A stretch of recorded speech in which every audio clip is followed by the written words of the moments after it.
Ain't no way, ain't no how. I'ma let somebody come and shut me down. Hold my own, I'ma stand my ground. I'ma rep my city and salute my town. Said ain't no way, ain't no how. I'ma let somebody come and shut me down. I'ma hold my own, I'ma stand my ground. And I'm ready for whatever, and I still stand proud. Ain't no way. Who you think you kidding, dude? Never thought that I would do. What up, though? It is your boy Mike D, host of Wrestling from the 313. And this episode is brought to you by WSN, the Wrestling Society Network. Make sure you go to Roku TV, Apple TV, Amazon Fire Stick, download the app, check out all the cool content. Make sure you go to the website, the Wrestling Society Network. No, did I say that right? Yeah, you got it. Yeah. Okay. The WrestlingSociety.com. Fill out, sign up, get a free account, check out the content on there. The podcast room, go on there, check out all the cool podcasts and independent wrestling. Check out all of our podcasts. We were streaming live on YouTube, Twitch, Facebook, and this is the last episode of the year before we take a little break, come back into 2026.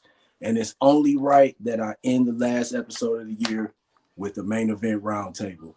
Samp from the Samp and Chance podcast, Professor Bear's Thoughts, co-CEO of WSN, and Samp and Professor Bear, they host their own show, Professor and the Samp. So make sure y'all check their podcast out.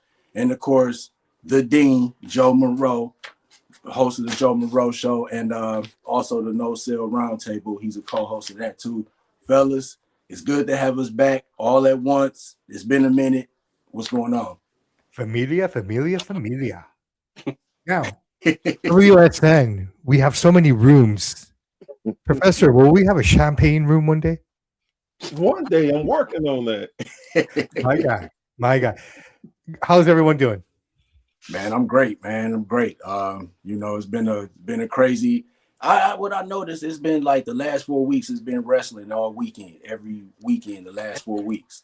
It was an AEW pay-per-view, and then the last 3 weeks it's been WWE shows. So it's like I say, man, I'm cool with wrestling on the weekend, especially once college football season is over and there's really nothing on. I'm cool with it. Yeah, definitely feel the same way. I tell you, in the last couple of weeks too, I've been doing a lot of shows at a lot of independent shows, and that's been really nice. I'm still getting used to people coming up to me and like, oh man, I listened to your show. Love you. And I'm like, okay. Good feeling, man. Bear, but okay. No, man, take it, drink it in, man. Joe, what's been up with you, man? Busy, dude. Busy. I restarted the history thing about a month ago, and the reception has been phenomenal. Yeah, you've been doing a good job. Hey, I had to give me a history lesson before I came on your show last week, and yeah, you've been killing it, man, for real. Yeah, like, dude, it freaking. I think ATB came up to me. He goes, "Man, you need to do more of those instead of doing them like once a month." And I was like, "Okay." So the Smoky Mountain one is still surprising. It's over 800. So. And people are loving it and engaged with it. Tomorrow, I'm actually recording it tonight after we get done here. We're going to talk about championship wrestling from Florida. Sweet. And then a big shout out to Brothers of Discussion. I'll be on their episode tomorrow. Nice, man. I'm pulling it back this week. That's what I'm doing. and this is supposed to be my 3-week vacation of no podcast. Sorry. Oh yeah, and Friday is going to be the Joe Monroe Show Awards. So nice, sweet. That's what's up. We've taken the week off as well from our show, primarily because I'm traveling. But I'm going to Arizona for a wedding. Cool. So that's going to be interesting. But that being said, I do have an interview that I'm doing this Saturday night at 9 p.m. with Diva. She's she's an Indian wrestler. Professor, actually, thank you, good sir, for making the connection. We're going to talk, and it's going to be really interesting because I don't think she understands yet that I'm South Asian also. Oh, cool. So I'm going to have a lot of fun with this one. I think this can potentially open the door to the great Kali for me. So sweet. Hey, fingers crossed. Wait, This is the one time I'm going to use. This is the one time I'm going to use my brown. Hey, I hope it all work out for you, for real. Hold up. You're South Asian? I am. I'm Hindu. Huh. What do you think I was? Fairly. I thought you were just a brown white guy, but hey, whatever. No. Technically, I'm a Hindu. Hindu through and through. I'm kidding. I know you were Hindu. Hey, no. I know, but like I told you guys before, man, I grew up with the good old boys my whole life. In high school, I was the only brown Hindu kid hanging out with the skinheads. No joke, man. I'm being completely honest. I am the complete opposite of brown generally. Well, at least hopefully you guys didn't cause any mayhem. But no, people just were just surprised. They were shocked. Like, you know what I mean? Like, if I were to go to the temple or something on the weekend and they would see me, they'd be nudging their friends, like, that's the guy who hangs out with all the I was hanging out with the dudes with the ox blood 14-hole jocks. I used to walk around in 16-hole jocks myself. Right? So hang around with Canadian rednecks. That's exactly what's happening. More or less, bro. And I'll be honest, I don't care what anybody says. Never judge books by their cover. Oh yeah, that's the kindest, the sweetest, most beautiful people were those friends of mine. 100%. Just saying. That's what's up. Legitimately, that's what's up. So I got more hate from brown people than I did anyone else. Oh my God. So today I got some great news. Oh, I'm gonna have a Finland wrestling promotion on my dedication. Just did it today. Nice. So I'm all over the world. I got an Australian. I got, I think, 3 to 4 UK promotions. So this is gonna be amazing. Okay, that reminds me. I keep forgetting to connect you. Okay. Anyways, you'll have a Canadian promotion too. So UK. That makes me want to do an impression. Right. So Beth, let me ask you something. Okay. All right. I'm done. Great interview. So, Professor Bear, if I may have just a moment of your time, good sir. My good colleague, the Dean, has a question for you. May he ask it? Yes, he can. Right. So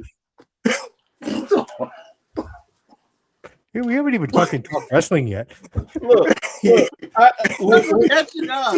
I was gonna say, with Joe doing that, I have to give a shout out to Clark Connor. Exactly. The nose twitching. If you ever watch Connor, God love him, God bless him. Starts his interviews like this. Right. So I don't know what he's dumb, but Hey man, let's hope that this doesn't cause any ruckus, or any mayhem or anything. You know what? I whatever is going on within the podcasting world, I still love to fuck with Connor. Oh, mess with Connor. Sorry. Yeah. Shout out to Connor Clark too. Shout out to him. Yes, sir. Yes, sir. I don't know who he is. A big shout out to Connor. And let's do a big shout out to our wrestler of our pod family that's helped us this year, real quick, guys. I guess let's talk about the bad boys. Till 5 Wrestling. Those guys have been working their butts off. They actually got a pretty cool interview coming up, I think, tomorrow too. Oh, cool. Yeah. So they're awesome.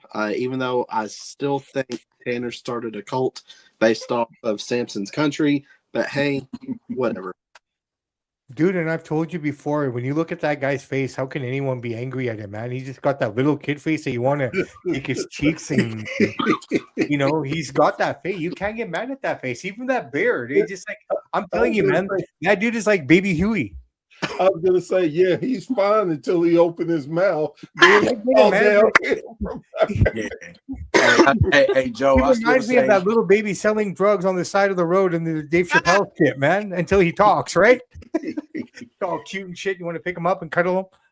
Hey Joe, I still say that episode that we all was on there and he went off. I still say that's the best of the year. You know what? Later on, if you don't mind, Mike, since it's the main event, I'll announce the winners of the awards because I already got the pools pulled in and I got the certificates made.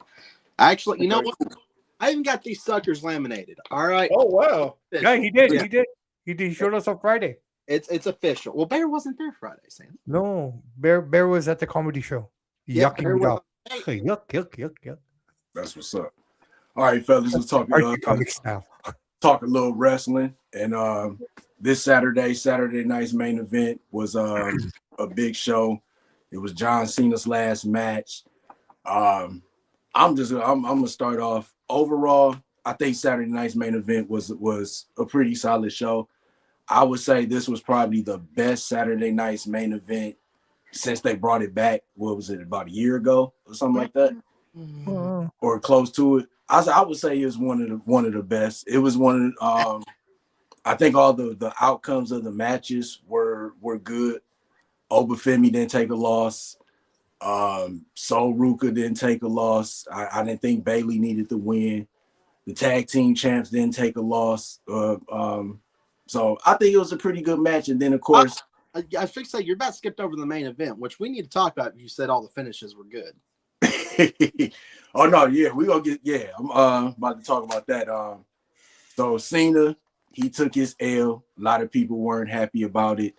And I want to start with you, Joe, because I know you were a wrestler, and one of the things that wrestlers that are in their last match are about to retire, they take a loss. So I just want to get your thoughts on it, and then just kind of like explain that whole thing that wrestlers do.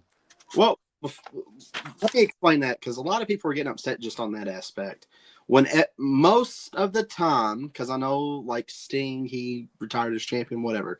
That's like not time. Like, once in a blue moon that happens.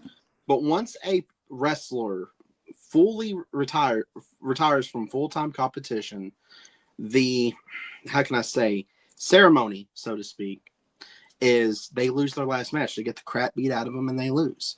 It's that simple. We go out the same way we got in. We get the crap beat out of us. We lose. We take our bow. Whatever. I don't have you know what? That aspect of that match was great. Cena, we got a little bit of Super Cena, a little bit, and all that. Did amazing. The execution, and I said this I posted it, and I flat out hated it. I thought it sucked at first. And I thought about it, I was like, well, it didn't completely suck. Because Cena did promise what he stated. The previous matches, the up-and-comers had their time to shine. Whether they win or whether they lost or, whether it got thrown out, no contest. Thanks, Drew. But because I'm telling you, that was match of the night for me. That opening match with Cody. Oh my God. I'm like, this is actually being a really good match. I'm invested in a WWE match now. And that happens. But with the Cena match, I know what they're trying to do with Gunther. They're trying to make him, dare I say, the next big thing. Yeah. But I don't know, man. It's just like that kid, can beat the hell out of you, but there's just something about him like, he's just a very awkward dude. I don't know. And then he gets this push, and it's like, okay, he was world champion. He was meh as a world champion. My little brother went on to say that Jey Uso was a better world champion than Gunther. I don't agree with that, but he was just. Yeah. But he was okay as a world champion, and I don't think Gunther really needed this, so to speak. I get what they were trying to do. Cena was not really tapping out, but he was tagging in the next generation. I love someone pointed that out. But the only problem I had with it is just how awkward it was. For one, people are already pissed off at WWE. Well, they're pissed off not at WWE. They're pissed off at TKO and Paul Levesque. Paul Levesque because of the poor booking decisions, and I'm going to defend him on that in just a second. And TKO for upping the prices. Yeah. But I'm going to say, and I told my brother this, I'm like, if you want my honest opinion, I don't think that Triple H is in full control as he lets on to be. Because if you watch some of the stuff that happens, even himself, as a former wrestler, wouldn't let that slide. Because before TKO really took their hooks in the WWE, it was starting to get good. It was really getting good. Then all of a sudden, the fuck? What happened? Yeah. And to be honest with you, that's the only thing that makes sense to me. Because you have a board with TKO. I know Triple H is over creative, but that don't mean jack squat when you have a board. Yep. They can make those decisions. Mm-hmm. They can't really control UFC like they can with WWE. Yeah. And I think they realize that. And what people don't realize, it's not Levesque's fault. Yeah. Fully. He could, stick up for people and be like, no, that's not how this works in our world. This is how we should do it. Yeah. But we just get a, dare I say, half-ass version of what needs to happen. And, well, there it is. Because I think with Cena smiling at the camera, then tapping, said it all to me. I'm like, this guy, if Vince was in charge, that wouldn't have happened. That little smirk wouldn't have happened. I think Cena was, because he said it when they were walking down, they didn't like the match. As Triple H and them were walking down, you seen him say they didn't like the match. And I don't think Cena, if you want my honest opinion, I don't think he liked it either. Wow. Because you see, as it kills me as a wrestler, you see little stuff like this. But I don't know. It's awkward. I appreciate everything Cena's done for the industry. 20 plus years. How many people can say they had a run like Cena's? Yeah. I mean, for one, almost getting fired, then dressed as Vanilla Ice, then all of a sudden you're the doctor of thugonomics. Well, we don't know if this gimmick's going to go anywhere. People fall in love with him. Becomes United States champion. Changes that title to a spinner title, which low-key I loved. Goes off, beats JBL at the main event of WrestleMania. Then from then on, I mean, the rest is history. Any challenge that was put in front of John Cena, he accomplished. He went over that obstacle. Except this stupid ass last run. I think if they were to keep, since they turned him heel back, beginning of the year, they should have kept it like that throughout the year. Yeah. With him turning babyface at SummerSlam or before SummerSlam, that killed it right there for me. Because I'm like, that doesn't make sense to me. Because if you want that to happen, this needs to be your last match. See, I would have been all right with the Cody and Cena for Saturday night's main event. That would have made more sense to me, booking wise. And honestly, I would have got, him squash Gunther at SummerSlam or, whatever the case. But that would put Gunther in a babyface role, and that would mess up a lot of things. But yeah, Cena's last run, I think Bleacher Report was a little too harsh. They gave it an F grading. I'll give it there was some aspect. I loved his heel run.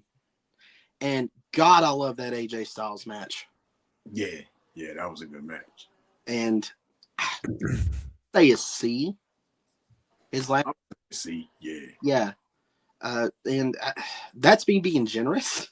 But that last match, I can understand why people are upset. Because if I was a fan and paid, the TKO money, or no, I can't really say what my friends at Till 5 say about,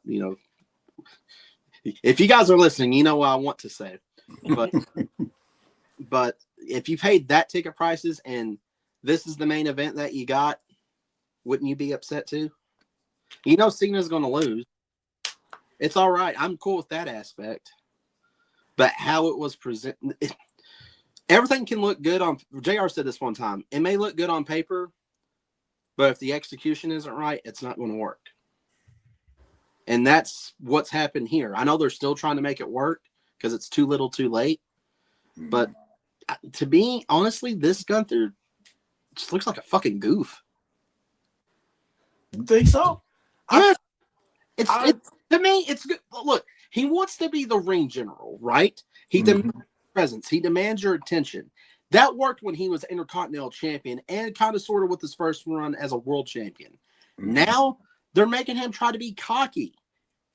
No. I want Walter back. That's what I want. If you want him to be a true nasty heel who gives zero fucks about anything or anyone in that ring, that's the Gunther / Walter that you need. You don't need this stupid, oh, you can't see me. He sounds like a bad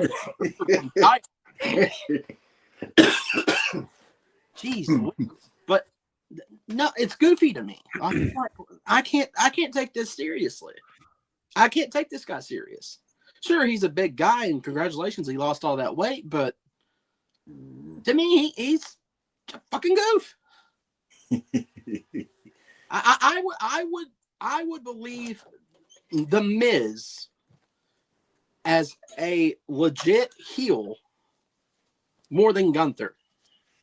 And we all know he likes to like Monroe got screwed. Well, yeah. But I would believe, honestly, my little brother said it should have been The Miz. Good. Solo Ruka sucks. Well, so do you, pal. But listen, I don't care tonight. But yeah, Gunther. Yeah, this whole it shouldn't have been Gunther. Jey Uso would have made more sense than Gunther, because the way they presented him turning, teasing him turning heel. Yeah.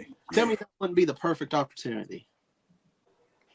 Yeah. And probably could have been a better match and him loaded. God bless them, but good Lord. Again, nothing against. I want to call him Walter because that's what I know him as. But nothing against Gunther's wrestling style. Love it. It's old school. I like it. Yeah. And I like how Michael Cole was trying to cover up all professional wrestling just be sports entertainment. Love that line. That was perfect. Yeah. But the execution of the match, if you confuse them, you lose them. And that's exactly what happened here. That's fair. That's fair. Sorry, I went on a long rant, but everything else, though, I loved. That's what's up. Before, winning against Bailey, that was great. Yeah. There was a few mishaps, but hey, it's wrestling. It's going to freaking happen. If we were all perfect, we'd all be billionaires. That tag match right out the freaking gate, golly. Yeah. That was great to see someone who was the face for the X Division Championship facing the current X Division champion, and Dragon Lee finally, getting a little bit of a spot. Devon Evans, who's probably definitely 100% the future of wrestling. That's not coming from me. That's also coming from Swerve Strickland himself. That's coming from the higher ups in WWE. I've been reading that they real high on Javon Evans. Yeah, Devon, Lash Legend too. It wouldn't surprise me if he don't have a mid-card title run by the end of next year. I agree with that. I would love to see that. That kid has put in the work. Yeah. And the first match, dude, that was classic wrestling to me. You had a big guy go up against the champion. The champion gets the crap beat out of him.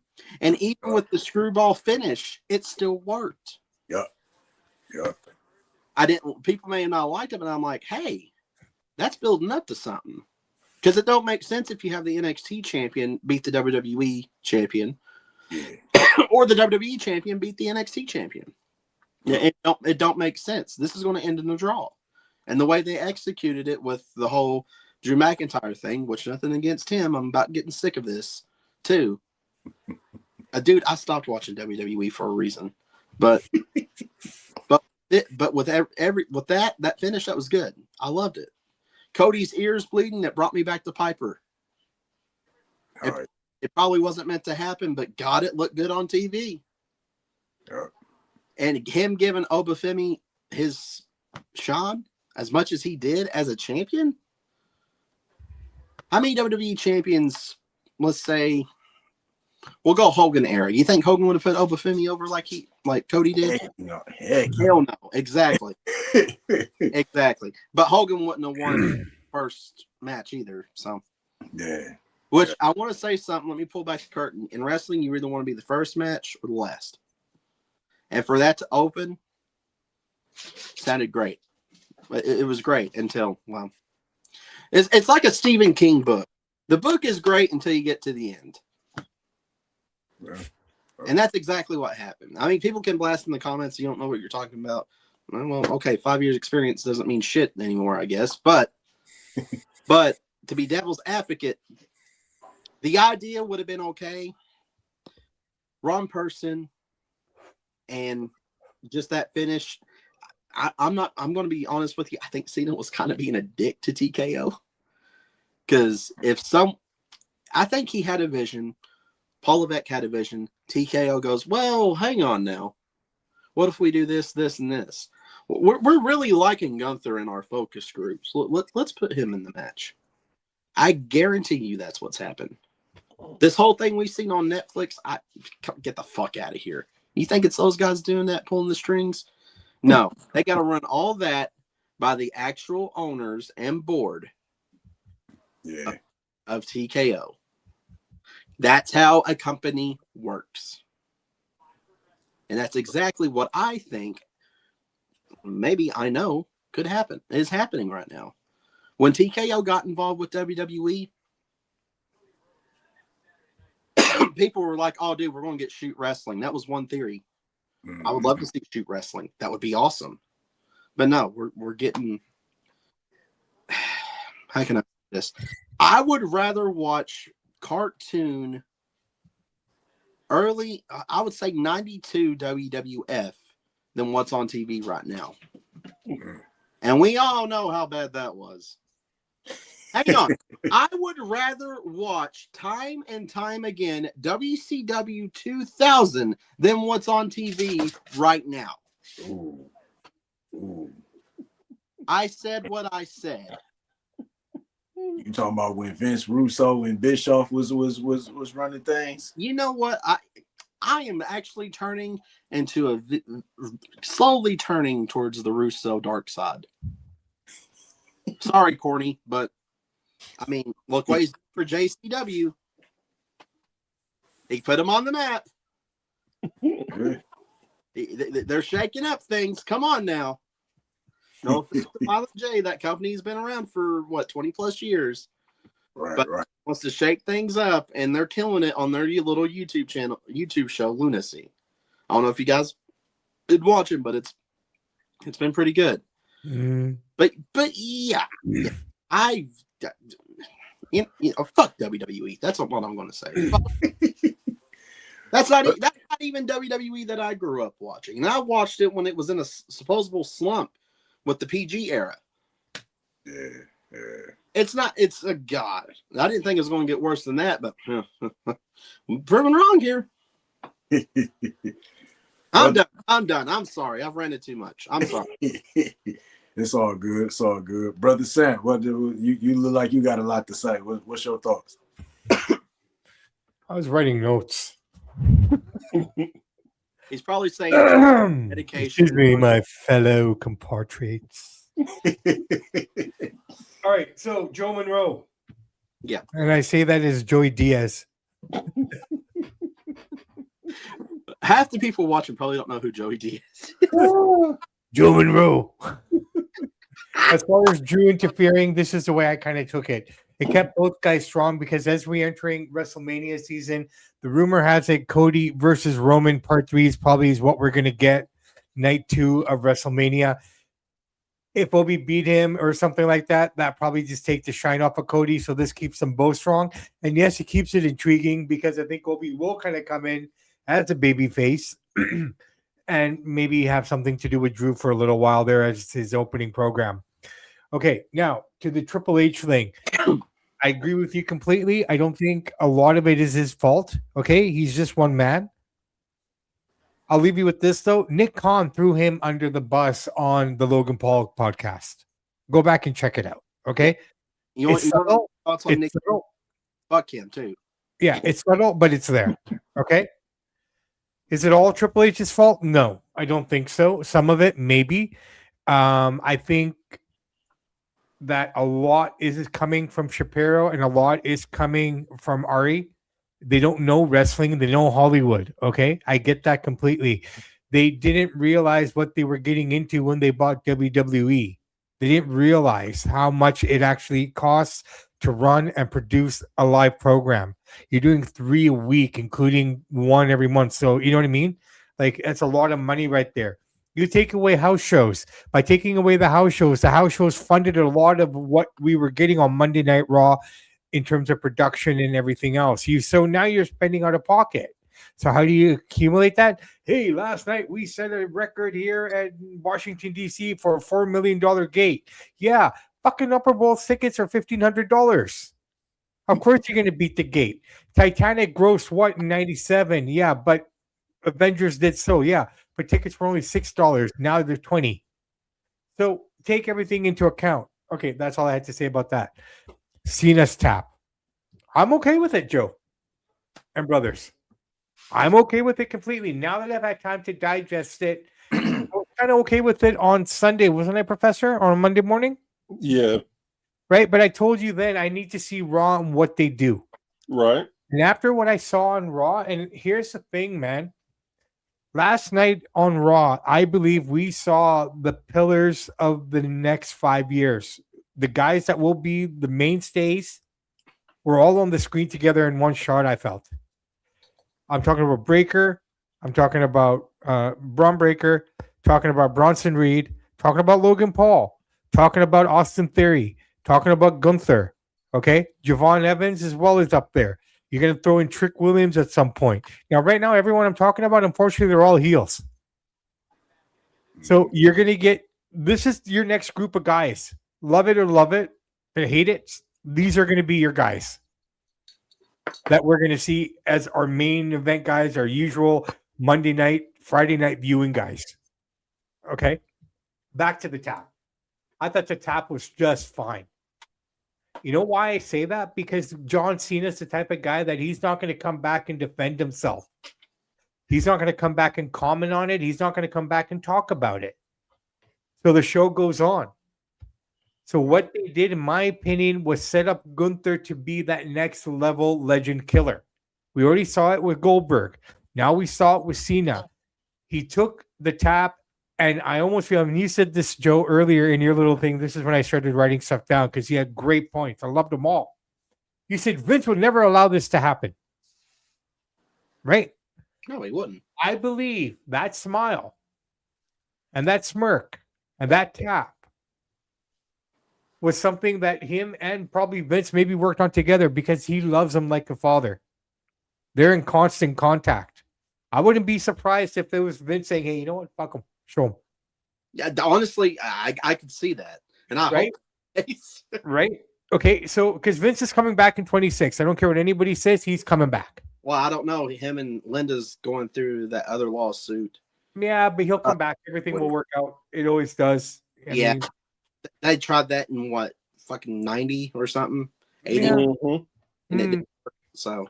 But okay, so in terms of that, I just think it was okay because now this sets up the door for so much here. Think about it, what we saw last night when he was driving away. Yeah, as stupid as that looked in the car, you just set up AJ Styles' retirement match. Mm-hmm. He's retiring in 26 himself. Okay. They're talking Gunther versus Brock again for Mania. Now, one of these guys I've mentioned here are going to have to turn face sooner than later. And I probably see it being Gunther for the time being to go up against Brock. Does that mean he retires Brock next? I've been hearing that. Okay. Brock is, So, and then the crescendo of all crescendos. I should fucking be a writer for this company, I tell you.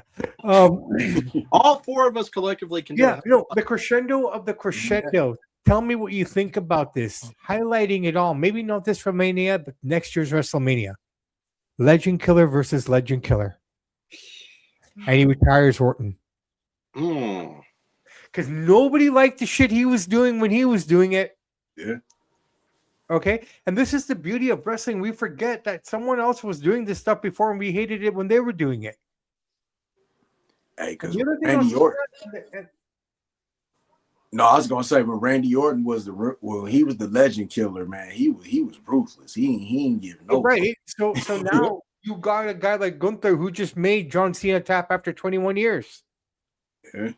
But he's not. Okay. But he's not. And as far as the story goes, professional wrestling versus sports entertainment, I mean, it's apropos in a way, in my opinion, because here you got a guy who came out with the spinner bed. He was all about the entertainment. He was all about this. He wasn't much known for his wrestling abilities or whatnot until later on in his career, but he was all about the entertainment. That's what he brought to the table. So I can see that angle as well. I don't have a problem with it, Joe, because at the end of the day, I think a lot of wrestling traditions out the window anyways, okay?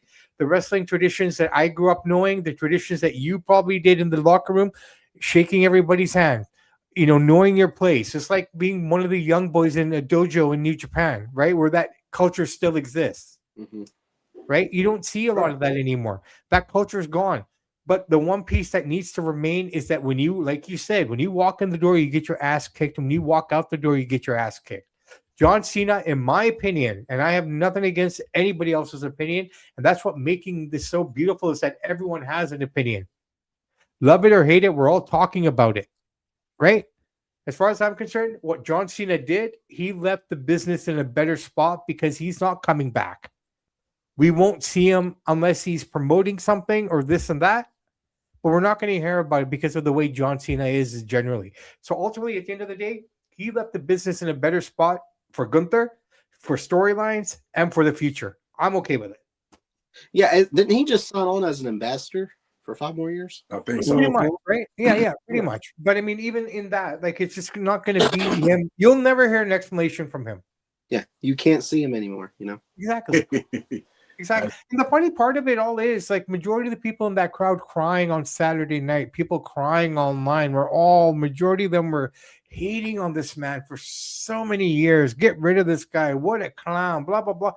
It's kind of like R-Truth. No one really cared that he was there or not, but until they kicked him out because they didn't want him to be kicked out, everyone was upset.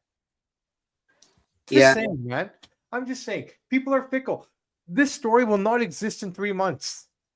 No, it won't. Everybody will forget it. Just say. And that's all I got to say about that. Yeah, and to rebuttal off that comment, yeah, that's the bad thing. I hate saying this about television wrestling, especially now since I'm going back and looking at territories again. I'm sorry. Territory wrestling had it freaking made, guys. Even when they had TV superstations and stuff like that, they had it made in the shade for story. 100%. I get that completely. And the other thing is, the other problem we have right now with wrestling, if I may, Joe, sorry, guys, I really apologize. We live in a TikTok Reel Shorts world. Okay? Everybody, like, okay, Bear, can you back me up on this one? You know the Masked Man, Austin Theory? People were losing their minds. Why haven't they shown us who he is? It's only been 2 weeks. Now, that Masked Man would have been a masked man back in the day for over 2-3 months before it got unveiled. Exactly. Yep. Exactly. And it worked. Yep. If you were going to unveil this fucker, you should have done it on January the 5th. Yeah. And honestly, Sam, to kind of go with the TikTok stuff, it can be utilized with the territory, mentality in a way. People just know how to use that.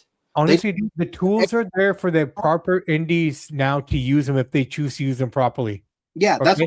There's no excuses anymore. Yeah, like the company I'm working with, I'm talking to them about that because I was thinking that whole time. A few times I talked with Tanner and all them, they went, "Yeah, man, that's the problem." And I'm like, you know what?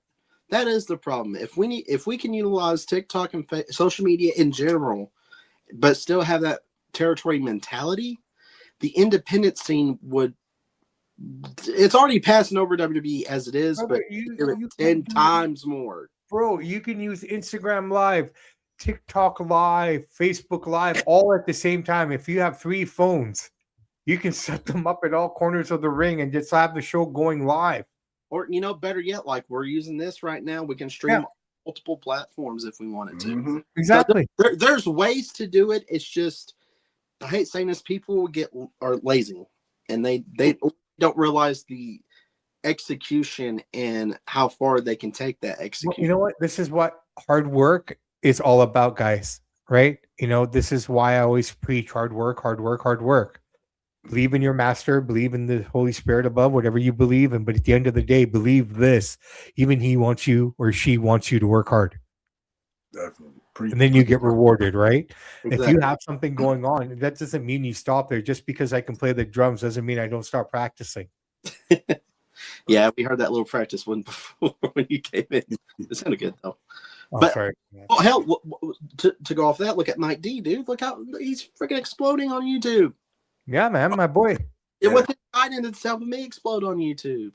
And Bear working his butt off, having like 6 or 7 shows a freaking week. I exploded on YouTube too. Just saying. Well, yeah, Oh, what I'm it's for. getting to you. Take it easy now. Mike, Hey, Sam was the one that really was really like blowing up. You know what I'm saying? And I kind of saw what he did, and I did it, and it worked for me too. But what I'm saying is, we all work together. We all lift each other up. Samp, you preach it every time we talk. Man, What do you think about it? Look, at the beginning of 2025. Hey, first off, Bear, you good? yeah. You say something, man. Well, what I was going to say this is rare that we're having discussion and you don't hear a word from me trying to chime in, just sitting, going out. Because Yeah, but I do have, but I have a different point too. Go for it. So, as far as the whole show went, I thought it was good. They could have did something better with the lazy the disqualification Drew run in. They could have did something better. I understand why they did it, because like y'all said, you're trying to keep both champions strong. That's fine. I had a problem with Bailey and Ruka. Not the match, but Bailey is having this issue where she snaps back and forth. It played nothing at all in the match.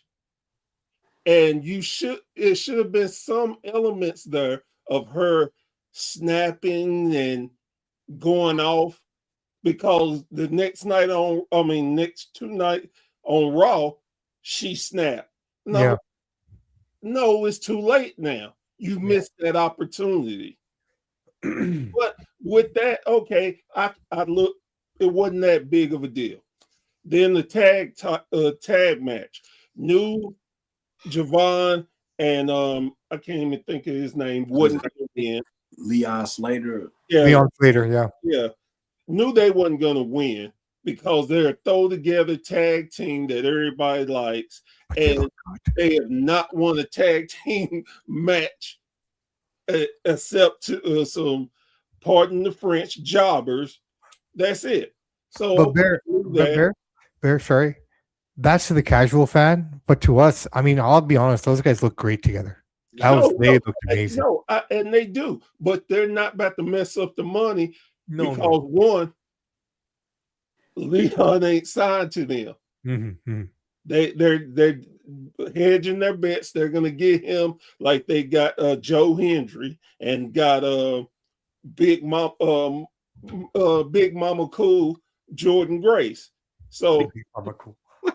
No, that's what she used to go by. So at one point, Jordan Grace and Raquel can have a fight to see who the real Big Mama Cool is. Exactly. Mama Cool. Mommy Cool. Oh, just, some breaking news real quick. Leon Slater from NXT is the #1 contender for the NXT championship. Nice. Not surprised. Leon Slater from TNA? Yep. So then we get to the John Cena Gunther match. I had no problem with any of it. Knew John was going to tap because some things are just too obvious. that was obvious because they made a big giant deal that he's never tapped out. So knew he was going to tap. Plus, it made Gunther that go away heat where he had to have security get him out the building. Yeah, man. 1970 style. Yeah, exactly. So it was like, okay, that's cool. All that's fine. When they were booing Triple H, I'm like, guys, Trip can't do but only what he can do. He is not the top guy there. No matter what you think, Trip is not the top guy. He has to answer the people. You could spin this though, guys. You could spin it where he comes out as that heel guy now. Yeah. If they play this properly, okay, they can spin this in such a way, because I felt that they started doing that at that press conference a little bit when he turned around and said, "What is that? As loud as you guys can go?" Right? Triple H has it in him. If he comes out as that heel CEO guy, you know what he's about to be. Vince 2.0. No. But here's the reality of it. He can throw shit out there and say, "No, yes, you're right." But what I'm saying, he could drop lines. Yeah, I married the boss's daughter. Blah blah blah. I got my position this way. And you know what? Enter Shane O'Mac. Oh, they're not working with Shane. The story's written right there. Yeah, but that's too obvious, though. They're not going to work with Shane. Obvious works. Well, we live in a world. Obvious. For us, we would love it. Sorry. Yeah. But the whole thing I was okay with. Now going to Raw, I understand where you were coming from, Joe, where that's not the Gunther that we like. We like the no thrills, kick ass, go straight into it. But now he has to progress because with Gunther, they're doing damage control because they screwed him this year with Jay. Then turned around and screwed him with Punk. So now we got to rebuild. We got to rebuild him. And what's the perfect way to bring more heat onto him? He's got rid of Goldberg. Now he's got rid of John Cena. You got 3 people sitting there that next year he can do. He can do AJ. He can do Brock, because the rumor is now Brock's last match is going to be SummerSlam because it's in his home state. Then, so you have all this to help build him. And another reason why I don't have a problem with it is because we need someone to be the ultra heel there. The biggest problem with WWE, all these people they don't build them up until it's too late. And if you're going to do that match at SummerSlam, you can keep Gunther heel. Yeah. And turn Brock face, because, again, it's written right there. Remember when he took the fall? And he got up, and what did he do with the cowboy hat? Right? On Breaker. Treated him like a little boy. Yeah. Yeah. And here's the thing. Emasculated the little guy, even though that guy's huge himself. He's tiny in front of Brock, right? Brock is not a heel. Brock is a tweener. No, he's a tweener. But in order to sell the super heel, you would have the vision turn on him. Yep. To make Gunther strong, like you're saying. That's what I mean. That's the point. Brock is a tweener gold shower. That's what he is. Yeah. And you love him. He's the closest we got to Stone Cold Steve Austin. And that's the thing about it to me. Throughout it all, it was not a bad, like, it's probably the best Saturday night's main event since it's been back on. The one I did not fall asleep on. I didn't change the channel because I wasn't bored. Just stupid stuff. You're lucky you get to change your channel, man. I had to watch your shit on YouTube. So I was cool with it, and I think I'm just waiting to see what's next before I really start to dog them. I want to see what they do. But would it be fair to say that, like, if you look at all the heels in WWE right now, wouldn't it be fair to say that this is the heel that they need? Because if you look at all the heels, they all get cheered. You know what I'm saying? So it's like right now, like you all were saying, like with him beating Goldberg and John Cena and possibly AJ Styles and possibly Brock, this is the type of heat that he needs. So it's like when he beats them, he can just come out and brag and say, yeah. And I think yesterday, and I know Joe, you was, upset about how he was yesterday, but I mean that's kind of like get your bragging rights. You know what I'm saying? So I'm interested to see where it go. I think that he's the heel that they need right now, because if you look at Dominic Mysterio, he's on that transition to be a baby face because he's getting cheered like crazy now. So I think if they play it right, they can make Gunther this generation's Triple H type of heel. Yeah. Not one consistent heel that has a face change here and there, but you always appreciate him more as a heel.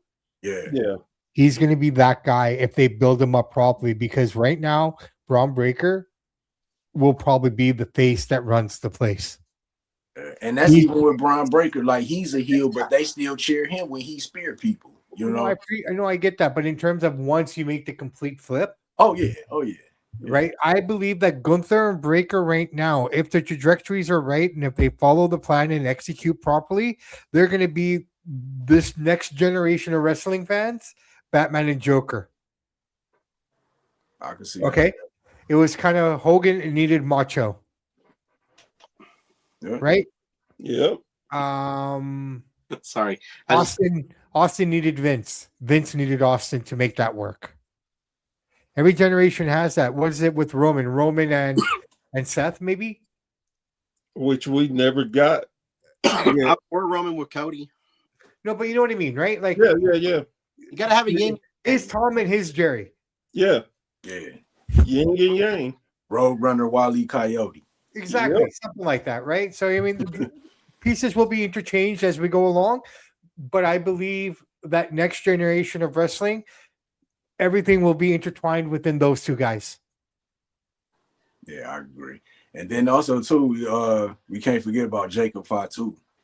Like, Jacob, he look at him. That's another guy with those pillars, right? He was the only guy missing off that screen last night. Yeah, definitely. You know? And the masked guy that came out with Roman. Can we just say that's Zilla? Was it? Hey, if you're gonna believe, look, nobody wants to make Rikishi any more upset than he already is, so it better be. I'm sorry. Zilla Fatu is money. What he's doing on the independent scene and stuff, making a name for himself. Oh my God. Yeah. Guy either needs to go to WWE, or hey, let's be smart. Let's go to AEW. Or hang on, let's be a little smarter. Let's go to the independent scene. Zilla's that good. Look how long it took him to sign Jacob. Well, that and plus Zilla. And they held off on that because they knew how good he was and he would undermine everything that they were already working on. Well, that and plus I think Zilla's past just like Jacob's is kind of. Yeah. Prison, dude. Honestly, to me, I enjoy where Solo came from. He has built him a whole new lane. Yeah. And I think it's beautiful. Yeah.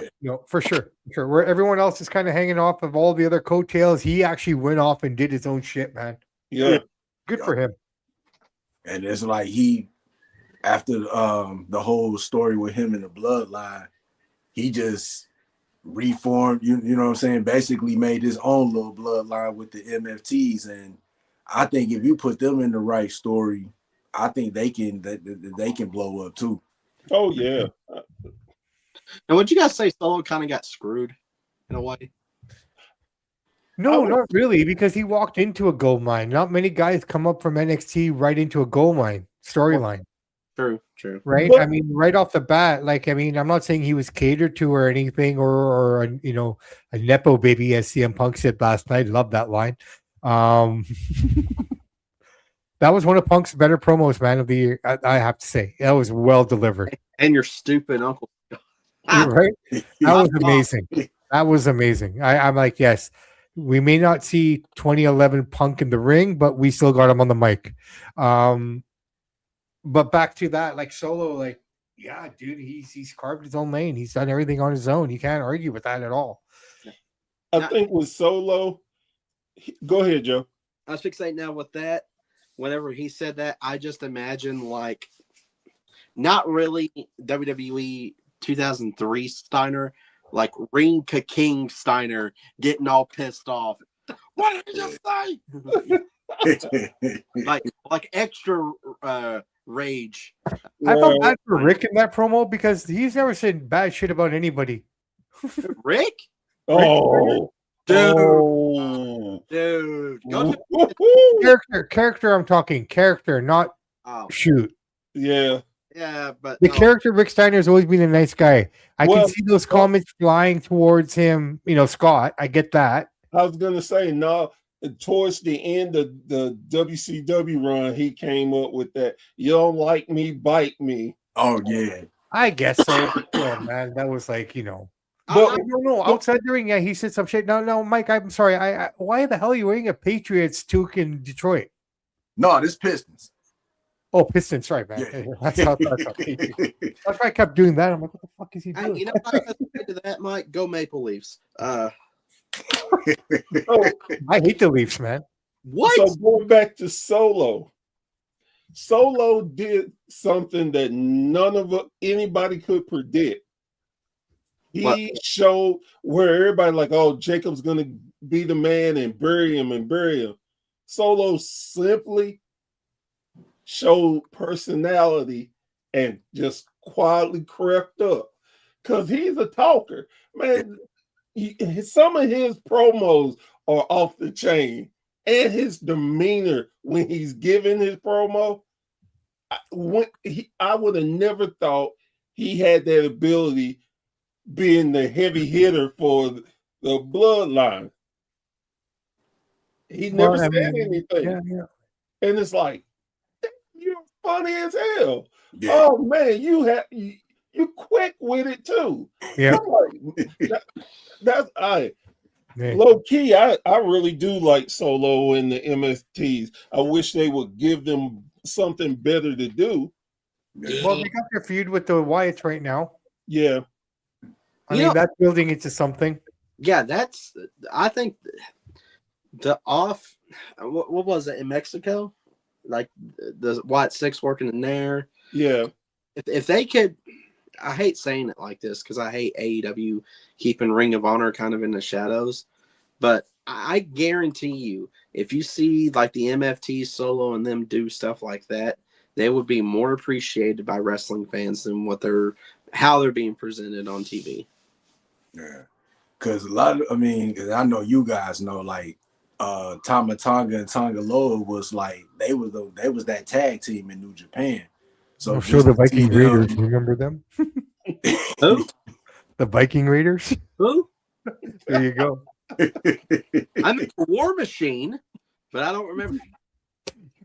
Hey man, they didn't change their names up so many times. War Machine, they ended up bowling in an alley with the New Day. Okay, enough said.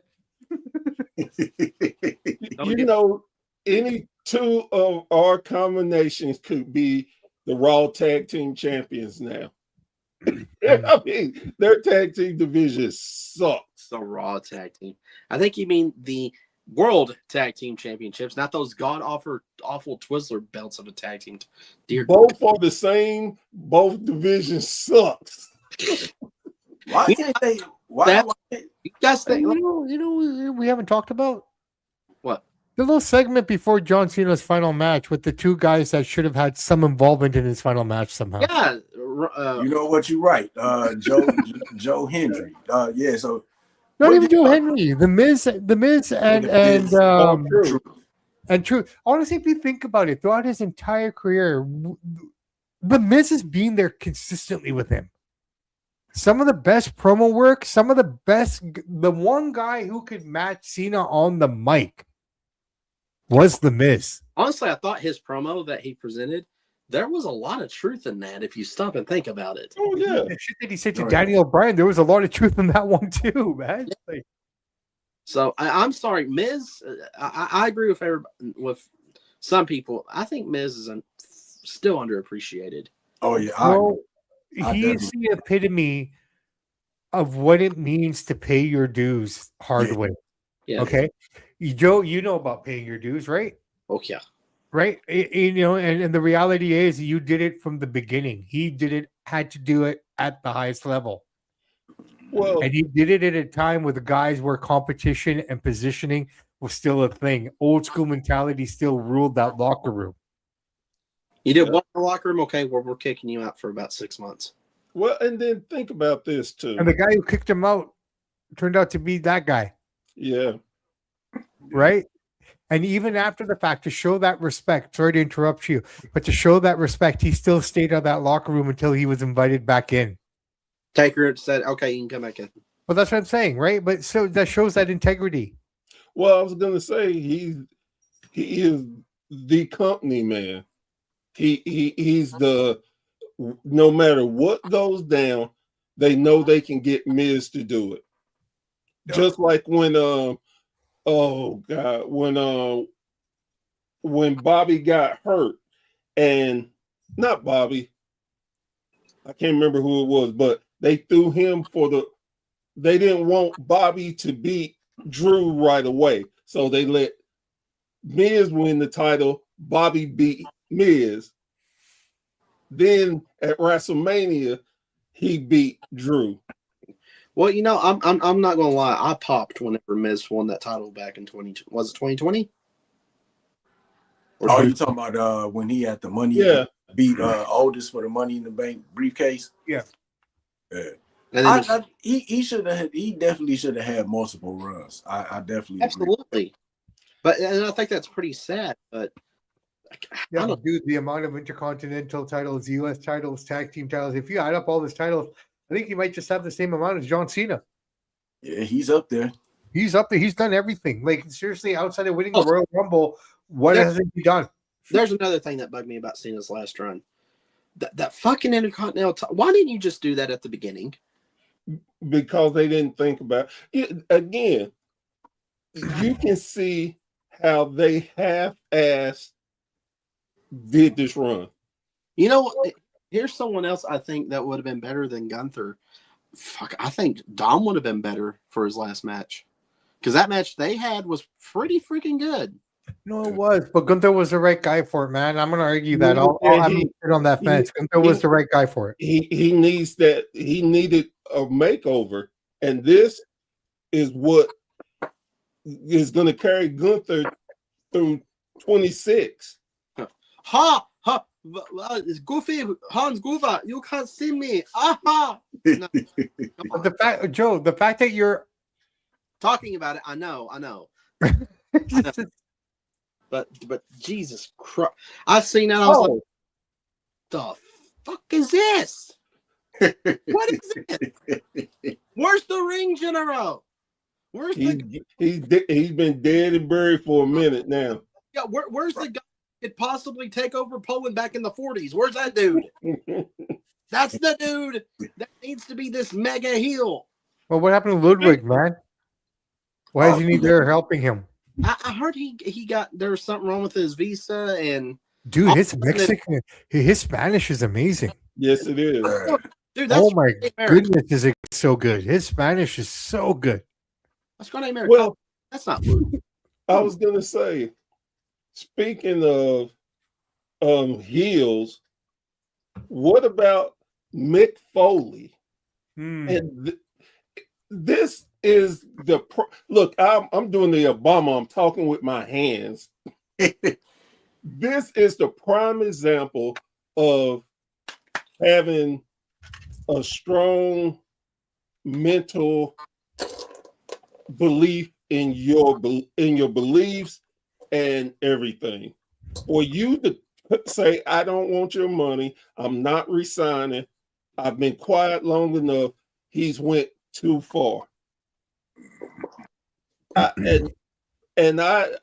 man, if I wasn't a fan of Mick Foley's already, this would have made me a bigger fan. You're right. I think I'm not going to lie. I was kind of pulling for the lesser of two evils when it came to this, political election, and he won. But like the whole thing, because I read the Twitter comment, I tried to bring it up, but I couldn't find it. They must have taken it down. But I read what he said about Rob Reiner. Okay, yeah, Rob Reiner might have been an office rocker when he's alive, but don't sit there and do that when you were literally having people be put in jail for the same thing they were trying to say for Charlie Kirk. But you're out here saying it on Twitter. Who's the hypocrite now? I'm just saying. And I understand where Foley's coming from. Doesn't matter how they were. The fact of how it happened and what happened is a tragedy. Nobody should be doing that. What happened to Charlie Kirk? Nobody should have went through that. Even with his wife and kids in the audience. Rob and his wife got brutally murdered by his own son.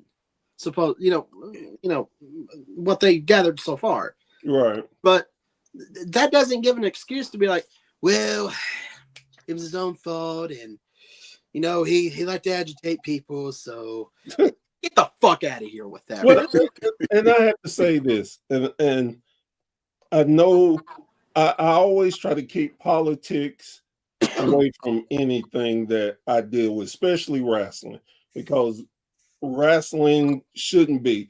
But considering your leeway before you start, this ain't politics. This is just common sense and dumbassery. Continue. Well, a lot of people could use politics and say the same thing, but this is the problem that I have. Why do people think this was going to be any different? That person has a track record of saying the most heinous, disrespectful, nasty things and doing what he's done. All I would say when it comes to that is keep that same energy, because it's coming back to you a lot sooner than you think. And I didn't bring this up earlier, and I meant to. A lot of things that WWE is going through, and they blaming Triple H. Triple H he's starting to try to transition his way up out of WWE. He is. He's starting to he sees a road, and he's looking like he's trying to take that road. Paul Levesque is all elite. I'm kidding.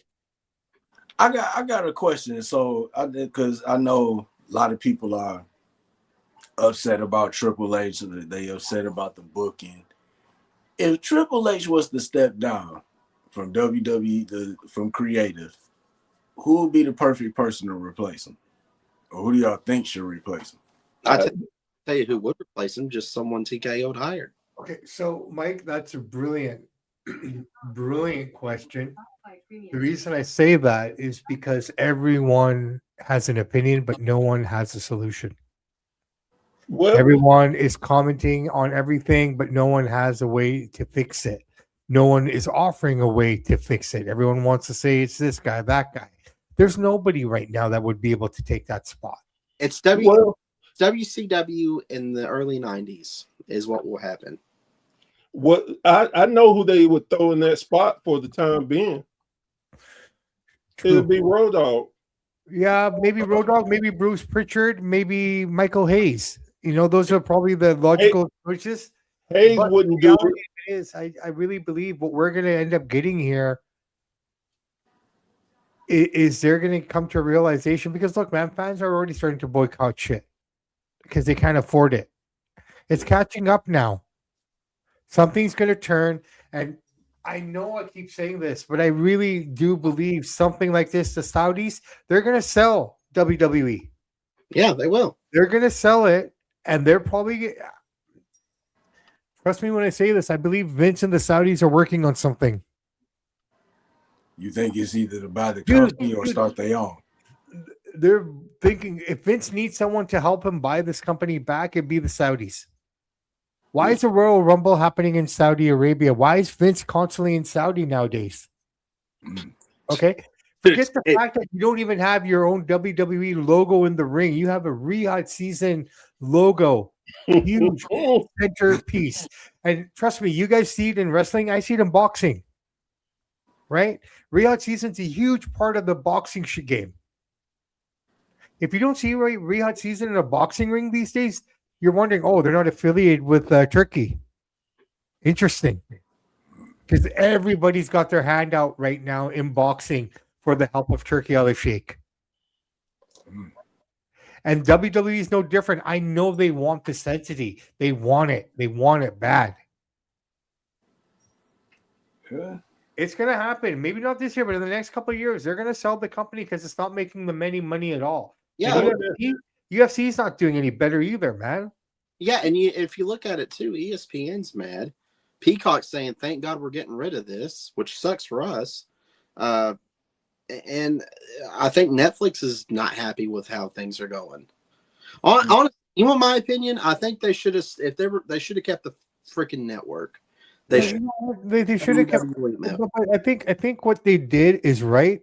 I think wherever they are right now, they're getting higher ratings than any of their other programs. Maybe not ESPN, only because they do carry championship games and stuff like that. But for the most part, Raw's number one show. I don't know if it's number one show in the USA when you look at the things, but it's number one in Canada. Really? Yeah. I don't think it's number one in US. I think they be kind of struggling. Are you sure? Yeah, they're struggling in the US. Yeah. Okay, so I don't know. It's but we gotta keep forgetting that Raw's a global brand. That's exactly what I was gonna say. You know, like just a drop in the bucket now. Nothing here. Yeah. Honestly, put it this way, okay? Monday Night Raw in India, granted, they got 1 billion people there, but not 1 billion people have televisions, keep in mind, right? Over 100 million people watch Raw every week. 100 million people, dude. And we're complaining about 979,000 people tuned in to SmackDown. Really? Their focus isn't on us anymore. Why do you think we're getting more and more is heading over that way? It's international, like you said. The international money is there. That's why they're doing what they're doing. That's why they're going to Saudi all the time now. We're going to end up you know where we used to joke and kid about their B shows? Yeah. It's about to flip. All the big shows are going to go overseas, and we're going to get the B shows. Exactly, because the money's made there, man. And especially if you think about it, the 4 big ones. That's all they need to do every year overseas. I mean, you got your Clash at the Castles and blah, blah, blah, and whatever else that you guys do now. Fine. I don't consider that a North American entity because they really never had anything to do with us in the first place. But when you start, Royal Rumble, first one to go. It's a matter of time. I guarantee London will get WrestleMania. Oh, yeah. Right? Definitely. And keep it real. The B level. So they have Saudi. Does Saudi get WrestleMania next year too? Right? 2027. Yep. There you go. So Saudi's getting it all. They're so Riyadh season's a real thing, man. We better book our tickets and go to Saudi if we want to see anything. That's becoming the new Vegas. And keep it real. Riyadh's really nice, man. Honestly, it's not that bad. It's not as bad. The B level PLEs is even overseas. I mean, look at Backlash. Eventually, dude, like think about it. We're gonna have to watch. Well, I don't know about you guys. Are still lucky. I have to watch Royal Rumble at 1 in the afternoon, 11 a.m. Sorry. Well, that's what time I'll get the Royal Rumble on Saturday. And see, that's the thing about it, though. And it's smart business. Think about all these different fans that never get a chance to see pay-per-views and stuff. So they give them one. No, that's think of the TV markets too, though. Think about the TV markets because at that time it's in prime time in Europe, it's prime time in India. Yeah. Whereas these people have to either wake up and have their cereal and watch the show or stay up till 1 a.m. in the morning to watch it. And that's why they jacket the prices up because they know these people will pay it because they never get those opportunities. So this is a one like, wow, we're getting this pay-per-view. Well, I know the ticket's high, but hell, we may not get it again. Let's go on and give up the house and go wrestling for 3 hours. Well, in April, it was announced. In April, they announced AEW Dynasty here in Vancouver. Yes, I saw that. And it's actually, I'm going to go. I've never been to an AEW show. I kind of poo-pooed it a couple times it came to town. I'll be honest. I'm sorry. I shouldn't have, but I did. From what I heard about AEW shows, like the tickets are cheap. Yeah. Mm-hmm. They got packages where you can meet the wrestlers that are inexpensive. It's like a super indie show. Yeah. Yeah. But after this, I got something for you that you're gonna love, Zach. Sure. Oh boy. Oh, did they come in? No, not that. Oh, okay. AEW related. You're Please gonna love it. Tell me. Tell us. I can't say it. Oh, okay. Tell me after. Yeah. Gotcha. I got you. So, real quick, just to talk about, just fast forward to the end of Monday Night Raw. It came out. I mean, of course, we knew who it was after Survivor Series, Austin Theory, and they kind of go back to, like, I think you had mentioned this, Samp, like the internet kind of blew this surprise. You know what I'm saying? It was supposed to be something, like you said, like if this was like in the 90s or maybe in the 80s, this would have drug on for about 3 months. And it's like when he took his mask off, it was cool, but it was just like, it really didn't do anything, you know? It was one of those, it's one of those things that, and I shouldn't say it because this all affects all of us, but it's the truth. Internet has ruined wrestling. The surprises, man. Yeah. You can get somebody who will see something, bam, they quick to text it. No, and that's the world we live in now, Bear and Mike and the Dean, Joe Monroe. I'm only going to refer to him as Joe Monroe from now on, man. I'm not going to say Joe, nothing. Joe Monroe. Look, at the end of the day, we all knew it was Austin Theory, okay? We didn't have to, and I believe in my heart of hearts, the four of us and others within our realm didn't need the internet to know who it was going to be. We already kind of knew because of our minds and how it works when it comes to the business, right? Right. Outside of Joe, I've taken a chair shot and stuff like that to feel it, but I've never been in the ring to experience it. But I do know enough about the business of how it works behind the curtain, and you guys do too. So we already knew. With the internet messing everything up, it's like they try to swerve you this way. They have a taller guy attack 1 week to kind of keep the heat off of it. Right. We all knew it was Theory, right? Mm-hmm. I mean, the closest other guy to it should have been Montez Ford. Yeah. If it wasn't that he actually played one of the second guy, yeah. Yeah. Okay. Now here's the problem I have with all of this. You guys ready for this?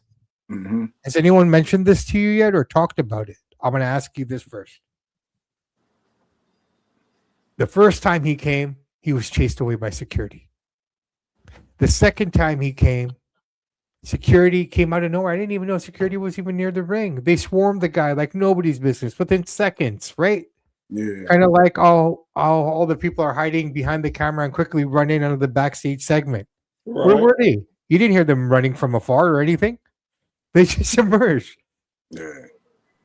Fast forward to last night. The guy came out, did his shit, and stood on the apron. Where was security? Right. Okay. Too obvious. He comes out to do whatever he came to do.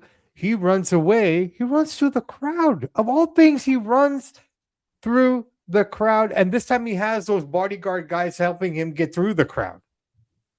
And he stood in the crowd for 15 minutes. Where was security? Those are the little nuances that screw up things. They don't stick to Little That's what I'm trying to say. detail. That's the problem. That's the problem. It's the little details that need to improve. I think the big picture is okay. It's the little details that need to improve. I agree.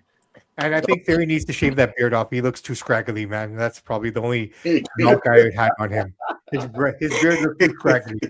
Either trim it down or take it off. Do something. Have the goatee. The shaved head looks good. I like it, but the beard looks scraggly. Have some hygiene, man. Have some hygiene. Joe, what's your thoughts real quick on them finally unveiling Austin Theory as being the masked man, and it kind of leaking on the internet? It kind of spoiled the surprise a little bit. I mean, it was obvious. Did you not look at that ass? But literally, that's what my brother texted me. He goes, "Dude, it's Theory." I was like, maybe. He goes, "Dude, literally look at his ass. That's Theory. Come on." I don't know about y'all, but I think I actually was telling more by his shoulders. So I didn't really look at his ass. My little brother was like, "No, dude, look," and he literally did like a Side by side pic. side by side Sports Illustrated with the circles and everything, like you will see in freaking football. And he goes, That's "Look genius. at this and look at that. Look at the triceps. Look at the build. It's him." I'm like, "Oh my!" Joe, Joe Monroe? Can I ask you a question? It's the dean, but yes. Joe Monroe. Oh, I gave you the name the Dean. I can call you Joe Monroe. fine. Only Sir Dean Joe Monroe. When you wrestled, did you wear like full body tights? yeah. Or Yeah, I mean, like the singlet? I wore singlet, and believe it or not, those are comfortable. Okay. But yeah, I wore singlet. Then later on, as I got fatter, I wore a t-shirt. So Okay. No, that's fine. The reason I'm asking is when I see the little trunks, okay, like the little trunks, like CM Punk and like how confident as an athlete and as a performer do you have to be to use that as your gear? I'm just a curious question. you You know, gotta have a certain level of confidence to wear those little pads, right? Samp, you bring up a good point. No, it's a fair question. I don't know. I'm not even laughing. I'm actually sincerely asking you. You gotta be really confident. I was never that confident. So, but there are guys who are like, "Yeah, I'm gonna wear these." I'm like, "All right, you look like you work at Chippendales, but whatever." So it's a personal preference, or is there not something behind it? Like I'm just trying to understand it. No, it's a personal preference. It's whatever. Okay. I tell people this, like kids who see training. I'm like, listen, you can listen to how people teach you a certain way, but when you boil down to it, it's what makes you feel comfortable. Because if you're not comfortable, then the match is not going to work out at all. Okay. Are comfortable and your opponent's comfortable, you're going to have a heck of a match. Okay. It'd be a 5-star match, but you're going to have a good match. All right. But See, but fair question, man. even if one person's nervous, that's match is already over with. It's done. It's a setting done. Got it. See, guys and gals, this you learned so much on the Round Table podcast here, man. Fuck it. Yeah. Right? We're not afraid. Well, I'm not afraid to ask a question that needs to be asked. Another thing I think people get the misconception of, like, I was taught this way, so I got to do it this way. Okay, that's great that you were taught by, a legend or somebody. But how would you do it to make it, for one, safe and correct, but make you feel confident and relaxed? If you stop and listen to stories, Mark Henry said it the best when he who was he wrestling? I think it was Owen. And Owen was telling him, hey, dude, relax. And it wasn't until Owen got a laugh out of him, he finally relaxed, and they had a good match. And that right there just proves that's why I appreciate Owen Hart out of all the Harts. Sorry, Brett, but I do, because you're not alone. He understood it. He understood. No, he did. I'm not comfortable. I got to see how I can make him comfortable, or else it's not going to be safe for you. I can only imagine What wrestling would have been like if no one had stayed with us? Yeah. I think about that, and I think about Eddie, and I think about Benoit. I know what Benoit did was a tragedy, but that could have been avoided. A lot of things could have been avoided, my friends. Owen could have been avoided. Yeah, Definitely. But I would say honestly, those are two big marks against Canada. Huh? Two big marks against Canada in that statement. Really. Owen and Benoit. Yeah. But with Owen, I think he would have done his final contract with WWF, and he would have, because he wanted to retire. He wanted to get out of it for a while. Mm-hmm. I think he might have done, because he was still young, man. He was still pretty young. Yeah. It just bothers me to see AEW honoring him. I appreciate it. I appreciate it. Don't get me wrong. It pains me to see it coming there and not from WWE. Well, that's because I understand the politics behind it. I get it. It just, I don't blame him. Like I got the special collector's editions of all the Owen Hart stuff now, thank God, because of AEW. The only thing I don't have, I wish I had the. Did they come out with like a singlet, like his Rocket, like his King of Hearts singlet? Did they come out with a figure like that yet? I believe they did back in the 90s. Well, I'm talking about like the new. Not recently, no. Have you guys bought any of those LNG guys yet?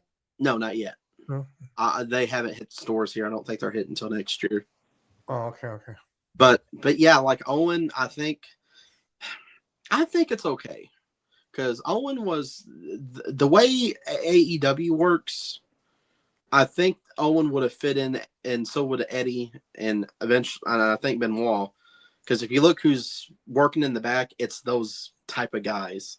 Yeah. Would have 100% have fit in with AEW. Because it's Dean Malenko. Is Dean Malenko with AEW? Dean Malenko is a producer. I don't know if he is anymore, though. I think he No, might be he's off. still there. He's still there? Yeah. Yeah. Oh, okay. Arn Anderson isn't. He's gone. Yeah. Always gone. But guys Big like, Show's making a return. who cares? But no, yes, all right. But sorry with that one. But I think Owen would have definitely.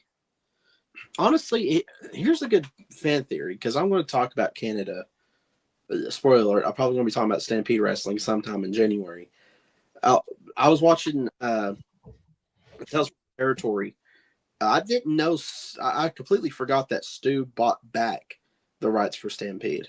Yeah. I forgot about that. So technically, still own Stampede. And somebody's like, hey, Brett, just open Stampede Wrestling. You can find it all in this book called Uncontrolled Chaos on Canadian Wrestling History. I need that. I'll send it to you. And I'll also put you in touch with Vance, Nevada for your History of Wrestling show. Yes, that would be awesome. But I think if could you imagine if Bowen and Brett reopened Stampede? Mm-hmm. Well, here's the thing. Stampede is still kind of running memorial shows. Right. Through Can-Am Wrestling. Kind of like with how they do the how they did the Brian Pillman shows. Something like that. Yeah. So basically what they do is at the Rhodes Pavilion, where Stampede Wrestling used to air from. Yep. Otto Gentile, who I'm going to get you in touch with, Professor. I've been saying it for a few months. I got to get that done. Otto runs a promotion called Can-Am Wrestling. He used to be called Vinny Vegas, or Vinny, a disco character back in the day. And what they do now is they run Can-Am Wrestling, but they also run with a couple of the other local indies these memorial shows, like these Stampede shows, where they induct former, like, for example, I was there when Gama Singh, Bad News Allen, and the Cuban Assassins got inducted into their local Hall of Fame, which was really cool. So I got to meet Gama Singh's son, who I'm trying to get on the podcast. He's with TNA, with Mustafa Ali and that little group. I don't know if they're on TV as much. I haven't seen them that much. And then I met Bad News Allen's daughter, who I'm trying to get on the show. She's a hard to get. And I had an interview with the Samoan or the Cuban Assassins. Nice. Yeah, cool. One of my very first interviews I did. Yeah, so I forgot what I was going to ask. So with that, or with us, you talk about Hall of Fame. The Hall of Fame down here, we just Yes, he is. Oh, it was awesome. yeah, we just started the voting process on next year's class for 2026. Which people do not tell this. How dare you not say this, Mike D? He's a Hall of Famer. Mm-hmm. You forgot to say Hall of Famer, Professor Bear. But Yeah, Mike, what the fuck, man? My bad. My bad. respect. Hey, I get it every almost every time. No, but he's the one who reminded me that we have a podcast together on Friday. Yeah. Because you know, Samp be he go all into it. Now he just get straight to the point. He just be like, "Yo, go on Google, just put in." And I'm like, "Wait a minute, like you gotta push the new pod." You know? But you know that thing, it's hard, man. Like to do memorial shows, but for the Hall of Fame this year, what I have planned and what I have in mind is going to make last year's look like a kid show. Thanks, Joe. Well, you know, it was the first fucking sue me, okay? Hey, I need some money. Don't tip me. How much pull do you still have in your promotion, Joe Monroe, Dean? What? How much, Mr. Dean, Joe Monroe? How much pull do you have in your promotion? I can whisper in a few ears down there. What's up? Yeah, I'm just asking, how far are you, Hall of Famer Professor Bear, from such promotion? About an hour. Yeah. Okay. I have an idea for this summer. Oh. Okay. Yeah, I'm booking ahead. Bear already knows. He knows. We'll spill it after the show or during the show. Yeah, no, we'll do it after the show because Okay. I rather keep it just in the family until it actually does start to come to fruition. But yeah, I got some. Nice. I got the full set. There you go. Hey, I remember those trading cards. I had. Oh, you got them too. All right. You got the gum? You got the gum? No. Oh. Hey, wait. Hang on. Wait. Hang on. He may not have the full set. Do you have the holographic Sting? No, I do not. That's the one I'm missing too. That technically completes the set. Okay. What series is that? I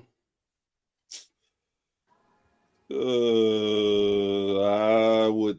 If you guys can tell me what the series is, I'll go to a couple of card shops out here. If they have it, I'll pick it up for one of you. Mike, buddy, I think this went off the rails, kind of like the. Hey, we just up here just. Oh, hey, Mike, how you doing, buddy? Chopping it up, you know. I was about to say. Mike's been the whole time all flight. Well, you know what it is? We haven't gotten together in so long. Exactly.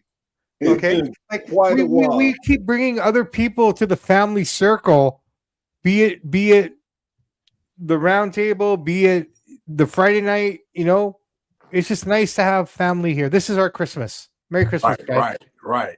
Hey, this is kind of like we had Nipsey's that Borrow Martin. Yeah. Hey, who's called that? This is Kevin Sullivan and Jimmy Garvin, an official NWA card. Wow. Yeah. Y'all got all the wrestling collectibles. Well, I'm going to plug this real quick. For the we're on the Hall, since we're on the subject for the Hall of Fame, I'm going to make a post about it. I'm actually going to go on treasure hunts. I thought about doing the series for the history of professional wrestling. I'm going to try my best to find every like old match cards, stuff like that, dealing with the Commonwealth of Kentucky, anything professional wrestling wise. I'm going to try to hunt down memorabilia. Oh, no, that's cool. Cool, man. It can either be donated or I'm going to buy it, and it's going for the roadshow for the Hall of Fame. Sweet, very cool. And I can announce this: the board has put me in charge of it.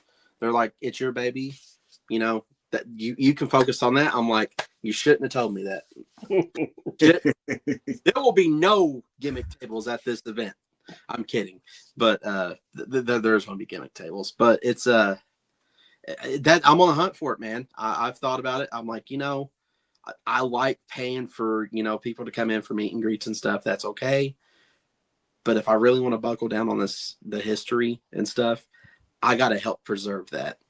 Mm-hmm. And eventually, if we want to do like a physical museum, we're going to need that stuff. Yeah. So Cornette, I'm coming after you and your castle because I know you got a bunch of crap hidden back there. We need. You know what? It's funny that you mentioned that guy. He's getting raked right now on social media. I've heard. Oh my goodness! Like the stuff that they're saying, I didn't even realize some of this stuff about Jimmy right now. Yeah, it's really bad. I don't want to talk about it here. Let's just end the show on a nice note. We'll talk about it off air. There was something about him. Anyways, him and his wife. That's all I'm going to say. Shoot, we've known about that for years. Yeah, well, I didn't, man. I never really paid attention. Like I told you, I don't follow muck. Real quick, Joe, you wanted to mention something about the awards. Yes, the awards. My God, we've talked for so long. I forgot about the awards. The awards ceremony will be at 9:30 p.m. this Friday live, and I am proud to say I am actually going to give to eliminate some controversy here. You had me get my cards out, so hang on. So I have an award that caused some controversy. Vince Russo was on the ballot for the Jackass Award for the Joe Monroe Show. Unfortunately, Russo has declined his award. So I had to run second best. And I am proud to say, for the second year in a row, the Jackass Award goes to none other than Brandon T. Wilson, who calls himself. It goes to Brandon T. Wilson. And that's the only one I'm going to spoil because, honestly, who gives a crap about Brandon T. Wilson? Now, who's Brandon T. Wilson? Now, the other, you'll have to tune in 9:30 p.m. Okay. Time this Friday. This is going to be the final live show for 2025. Tune in this Friday and see who is going to be our winners for the other ones. To remind everybody, the other categories are Best Co-Host Award, Best Podcast Guest Award, Best Beard and Podcast Award. Oh, snap. Best Guest Award.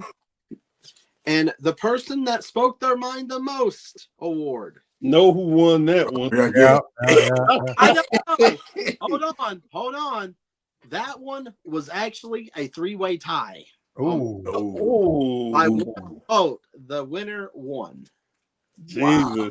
Yeah, because there was a lot of bombs thrown on the Joe Monroe Show and the No Sell Roundtable.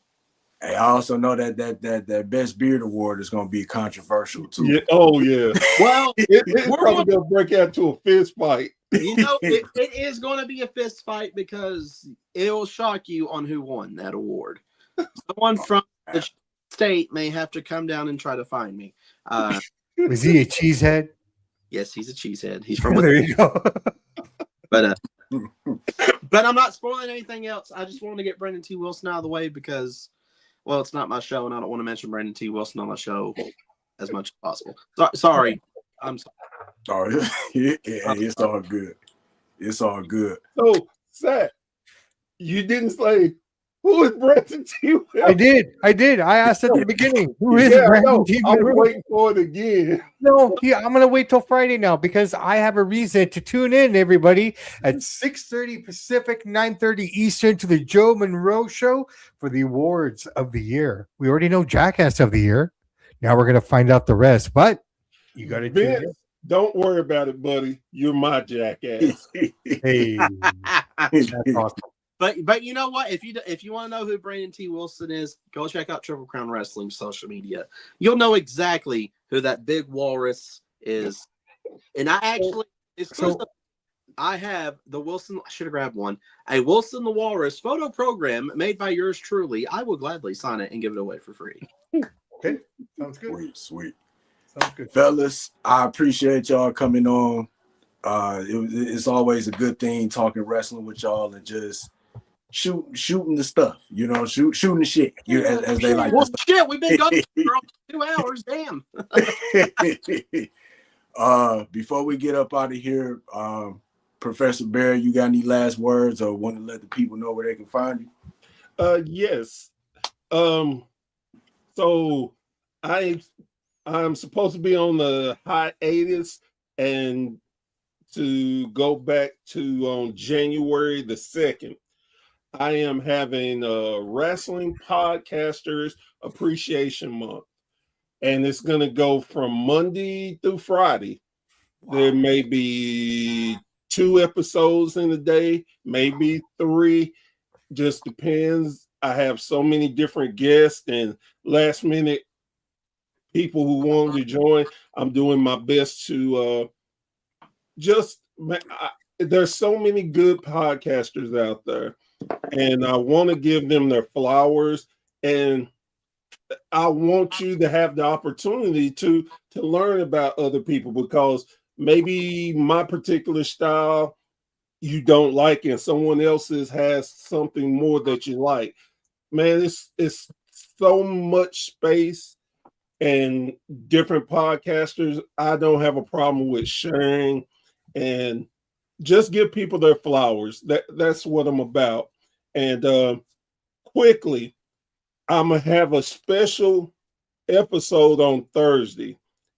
This young lady, I ran across her, and she has something amazing that I love, that I'm giving up one of my days for. So check me out on Thursday. Wait, hang on. You ran? Dude, you can barely walk. Look, when I need to, a bear can get up. If that honey's good. Hey, when the bear sees the honey.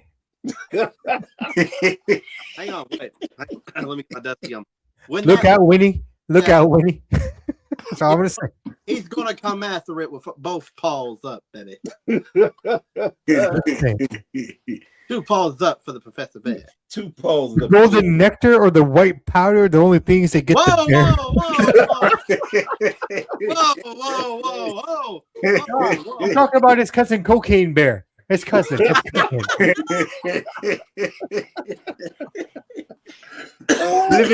living in the backwoods of the Tennessee forest. Which is ironic. For a moment, I'm sorry. Wait, there's a bear in the forest? Yeah, there are black bears in Tennessee. That bear, the Cocaine Bear, was in Tennessee. That's why I said that is kind of ironic. Oh, really? That's where it was based? Yeah. Okay. Fair enough. But you know what's funny? You know where the taxidermy of that bear is? Kentucky. Where? It's a Pablo Escobar. That's his name. Well, that bear had a good life. Best life has a taxidermy right now.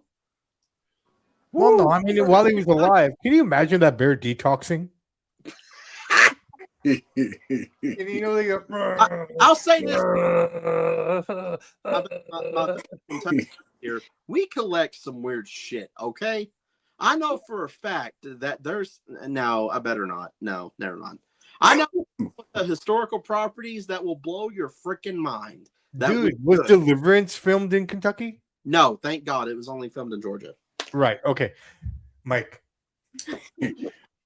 Joe Monroe, any last words and let the people know where they can find you? No. Try again. Come on. Oh, my bad. The Dean, Joe Monroe. That's a lot. Any last words? Do you want to let the people know where they can find you? Well, King of the 313, Mike D. I will say that they can find me on Facebook. Wednesdays, we upload the history of professional wrestling. Again, thank you all for the love and support with that. You guys have been amazing. Fridays, it's usually a roundtable, but you know what? We're going to slack off a little bit on that, take a little couple weeks off for the holidays. This Friday, again, the Joe Monroe Show. I'll be going live at 9:30 p.m. Eastern Time, 6:30 Pacific. Tomorrow, I'm actually going to be on the Brothers of Discussion podcast, talking with them, and we're going to see how that goes, because I don't know how that's going to freaking go, but hey, you know, they're good guys. They've been on the show So I'm returning the favor, coming on their show. And yeah, it's going to be a fun, eventful weekend. I am going to spoil something for next Wednesday. There's going to be a Christmas episode or a holiday episode if you don't want to be politically correct, or if you want to be politically correct, whatever, about how the territories used to run shows during Christmas and why they ran shows during Christmas. So that was an interesting fact I found while doing some research. So we got a lot of stuff coming up. Just tune in. And hey, do me a favor. Go check out the Wrestling Society Network at thewrestlingsociety.com. You can create a free profile and not only watch myself, you can watch Professor Bear, you can watch our buddy Samp, and you can 100% watch this show, Wrestling from the 313, hosted by the king of the 313, Mike D, and all other podcasts associated with WSN. Sorry. Sweet. Brother Sam, any last words? Yeah, I got some last words. The king of the 313, the Dean Joe Monroe, the Hall of Famer Professor Bear. I am now going by the magnificent Bobby Sampson. That actually is a nice Hey, that's not bad. Hey, I figure since I've given everyone else a nickname, I'm going to give myself one. There you go. So going forward, I will now be known as the magnificent one, Bobby Sampson. Well, magnificent one. At least you're not like Till 510 and give yourself like 50 Blue Million gimmicks. No. I'm just the magnificent one. Just refer to me as that guy. Okay.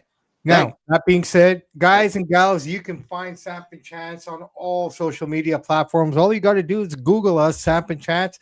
Also, find us on WSN. And guys, right here beside me, I guess he's sitting to the left of me, the great Professor Bear, the Hall of Famer himself. He and I do a Monday morning show together called Professor and the Samp. Guys, I don't know any other wrestling show out there right now that's going to take you to work on a Monday morning, giving you a recap of everything that you missed the week before, all the headlines and all the things that are going into that week that we're going to consume. So, guys, make sure you check us out. We debuted 5 weeks ago. Things are going good. We're just beginning. Things are picking up. But we start at 9 a.m. Eastern, 6 a.m. Pacific on YouTube. Tune in. Check it out. Professor and the Samp. And now I leave you with my Christmas song, My Ding-a-ling, My Ding-a-ling. Won't you all play with my ding-a-ling? Merry Christmas. It's a Christmas classic. You know what? Hey. I love it. I love it when we can break Mike. This is great. Hey, I'm just speechless after that. I ain't got nothing to say, but hey, I just want to say, this is the last. This is the last episode of the year. I just want to, thank y'all guys for coming on when you guys can. It's always a joy coming on here, chatting with y'all, talking about wrestling, and of course, Joe coming on your show. We all coming on there and talking wrestling and just shooting the shit. You know what I'm saying? Just talking shit. That's all. Getting into trouble apparently. And getting into trouble, definitely. But before I get out of here, just want to let everybody know, follow Wrestling from the 313 on Facebook. We getting close to 1,000 followers on there. TikTok, we're over 800 followers on there. And I can't say nothing more about the YouTube channel. We are over 7,300 subscribers. We hit that mark earlier a couple days ago. Over 3.8 million views right now on the channel. So I'm just thankful about that. And I'm just hoping that in the 2026, we all do big and better things. And Mikey, you're making me have to work harder, man. You're catching up to me now. And of course, what I'm saying, we're happy for you. We're gonna thank you. And much success to all you all going into 2026, and definitely much success with WSN. We all part of the crew. So, we all gonna work hard to, get into higher heights and take over this wrestling game, like we always do. When 2025 started, none of us, well, we didn't know each other like this. Right. Yeah. Okay. No. When 2025 started, I don't think I would have expected this to be where I am at the end of 2025. So, to all my brothers from different mothers, yeah, cliche, I'm from the 90s. I don't give a shit. Guys, it's been a slice. It's been an honor. If this is just the fucking beginning, can you imagine what we're about to accomplish as we move forward here? Hey, we Right? already on Google. You know what I'm saying? No, that's what I'm saying, man. We're all over the place, right? So, guys, thank you so much. Merry Christmas to all of you. And to everyone listening out there, I just want to say, remember, Christmas is about family. It's about family. It's about family. Toys and gifts are for the kids. Yeah, that's the way I look at it. If we get something as adults, that's beautiful. If we don't, it's about the family, the joy in watching our loved ones, knowing that we go to work for a reason. Yeah. Right? That's what it's all about. So don't forget that, everybody. Please don't. And real quick, we gotta give a shout out to Professor Bear, just for adding us all the WSN. You know what I'm saying? Nobody would have ever thought that, starting this podcasting, that we will be part of something where, we all come together making content, and, for you to, have faith in us and what we do and enjoy our stuff and bring us on to WSN. Definitely appreciative and want to thank you for that also. Oh man, I want to thank y'all, because if it wasn't for, honestly, if it wasn't for you, Mike, I wouldn't have met Joe. I wouldn't have met Samp. We wouldn't have bonded. And man, like you said, 2026, we're going to do great things. We're going to continue to grow. And man, just keep the love of wrestling we have. And hopefully we play even a small little part in people loving wrestling more. Man, I'm good with that. Well, they haven't made the road easy for us, man. So yeah. Remember what happened to me a couple of months ago? Yeah, I'm impersonating myself. Holy crap. Right. So for my guests, the members of the Main Event Roundtable, Samp from the Samp and Chance podcast, the Hall of Famer and co-CEO of WSN, Joe Monroe, and why I say Joe, Professor Bear. Sorry, man, I'm bruh. And Joe Monroe from the Joe Monroe Show. We are the Main Event Roundtable. Merry Christmas, Happy New Year. Yeah, this is where it benefits me, because it's only 8:00 here. You guys are going to bed. I'm still have like a few hours to go. Mike, man, lay off the eggnog, bro. Lay off We the Main Event Roundtable is wrestling from the 313. Merry Christmas, Happy New Year. We will see you all in 2026. Peace.